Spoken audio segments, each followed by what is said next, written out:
civilization would be the least effective in the zombie apocalypse? Well, we can exclude 1800s and up because they just have modern weapons, black powder, gunpowder. Gunpowder was actually first used around the 13th century, however, it was not perfected.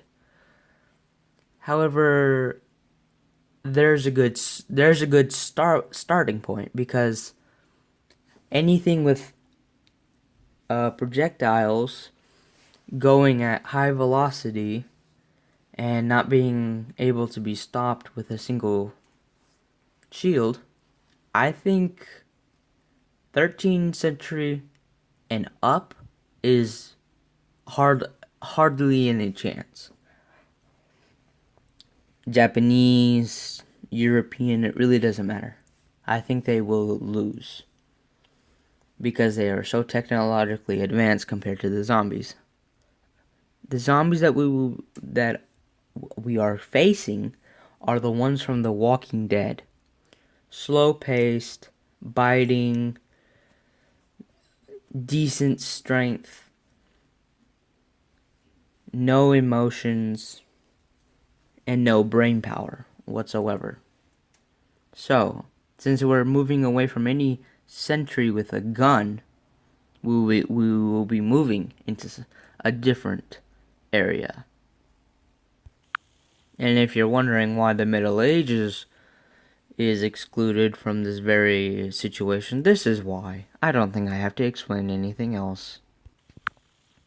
So let's start off with one of the most armored civilizations that we can first stand with.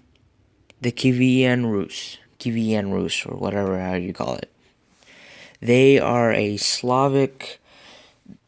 they're Slavic people who basically, it's Russian, Ukraine, and Belgium, I believe. But if you look at this soldier, this was the average soldier in the Kievan Rus. Having a medium-sized kite shield, so that's already very good. Most likely, maybe either ash or oak, so decent. But then look at his weaponry. In his hand, he's holding either some sort of tomahawk or war axe of some sort with a hammer on the other side. Would this be effective in the zombie apocalypse? Most definitely. What about his secondary and his other tool that he has just on his other side?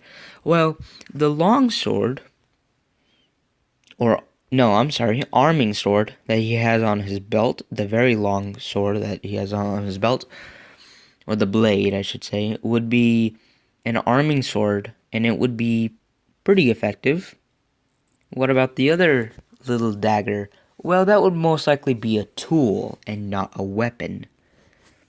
So, let's go to the Kievan Rus was 11th century to 14th century, so invading them would be very bad. They mostly had the numbers in most of their history.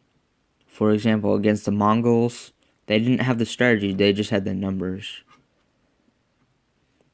And the Mongols, too, they would not lose to zombies because, horse and those arrows. So they would already lose. However, if you do not believe me, for some reason, look at his armor. He has plate with bronze, it looks like, or maybe that's copper, with chainmail. It looks like he has gambeson underneath. Okay, you're not going to be able to walk through that, especially if you have nothing to split the rings, because the rings would be almost impossible for a knife to go through. If you have a little, like a super tiny needle, possibly, but that Gambison would probably stop it. And he's not just gonna let you. So, off to the next one. Now we're getting into the civilizations that I believe would be very, very inefficient versus the zombie apocalypse. His gear and their strategy, mainly the legionary, would be very inefficient because if you know what they do, their strategy is to put the shields, make a line of shields, and have the gladius or the swords that they have right here just stab them. Well, the thing is, zombies would, over time, exhaust the first guy in the line, and they would all fall.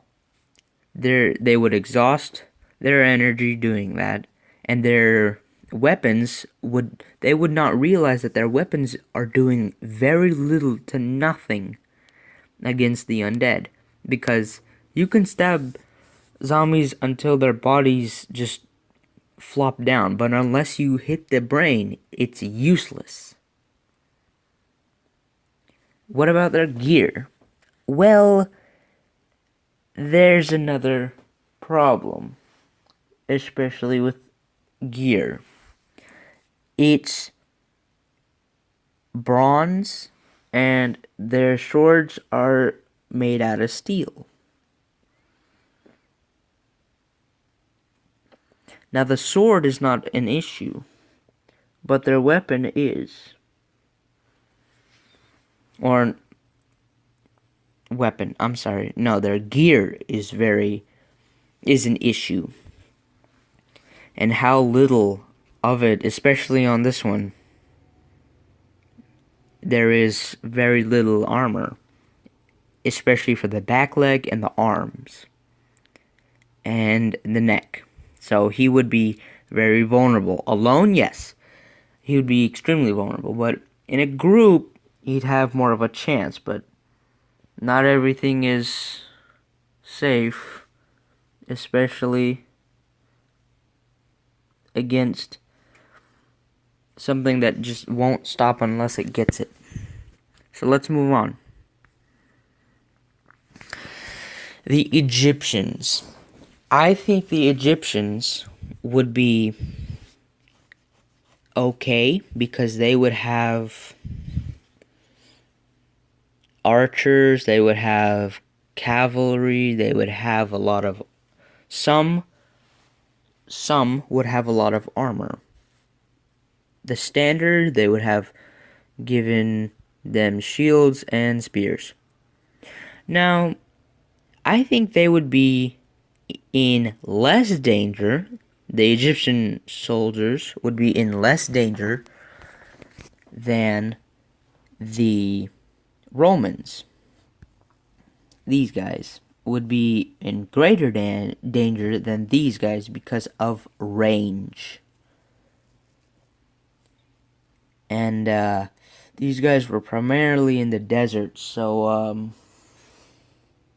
yeah, that's not exactly gonna be the greatest starting area for the zombie apocalypse, but whatever. So let's go into the Persians, which is actually a lot forward, but whatever. They would absolutely destroy the zombies because of their armor and the numbers and the technology that they had. And yeah. Mainly strategy would be very important for everyone, but only very, very few. These are the more armor than the Romans. However, they never really had a good strategy, so that's why they always lost. Swords like these are chopping swords, so they would aim for body parts and hit in the head, so they would be more effective than the gladius, which was primarily a stabbing weapon. However, it could cut, but it was more efficient at stabbing, like a spear. The standard Egyptian soldier was given a spear, and then he was given very, very little armor, except for the shoulder patch right there. A copper axe, it looks like, or hatchet, and another knife or short sword, but it was mainly a tool. The shield would be copper and wood, and it would most likely break after a couple of hits, especially against the zombies. But the thing is, I see this more effective than the gladius and the heavily armored Roman legion because of the range advantage. So, what about the Spartans? Now, if you are some sort of person who doesn't like history, what are you doing? Get off the channel. Just go. I don't even know how you got interested then. Spartans would be very effective versus the undead. They have the range advantage, they have the armor, and they have the strategy. They have the training.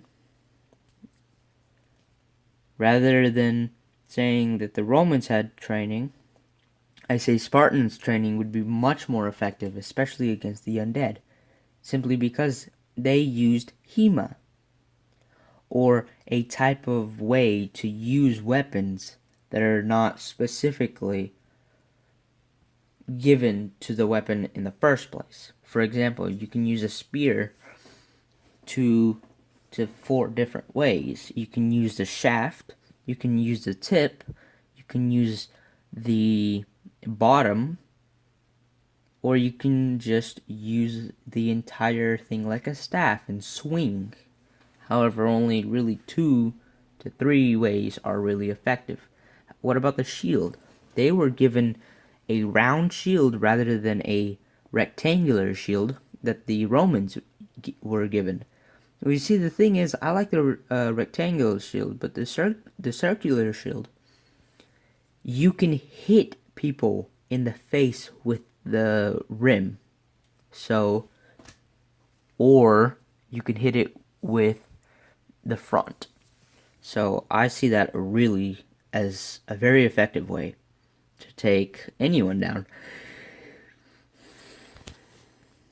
So my conclusion is that the Egyptians would be the most vulnerable, but the second would be the Romans, because of the enemy that they're going up against and the strategy that they have. However, I do also want to present one more thing. Romans did use cavalry, but not to the extent that they should have.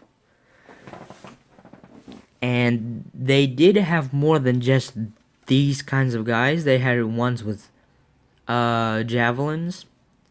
They weren't called javelins, but they were like a short staff with like a long spear-like head, like for like a really thin bar of some sort of metal, and then a little tip at the top. And if you threw it at something and it hit into the target, it would break as well, because they didn't want the spears thrown back at them. which is very smart. But in this situation, you don't have to. You can just use the spears. But they never had to mass produce spears because that was not their strategy. So, that is the end of the video. I hope you guys enjoyed. Leave a comment, and if you want, subscribe to my daily Minecraft channel. I will see you guys later. Bye. Thanks for watching.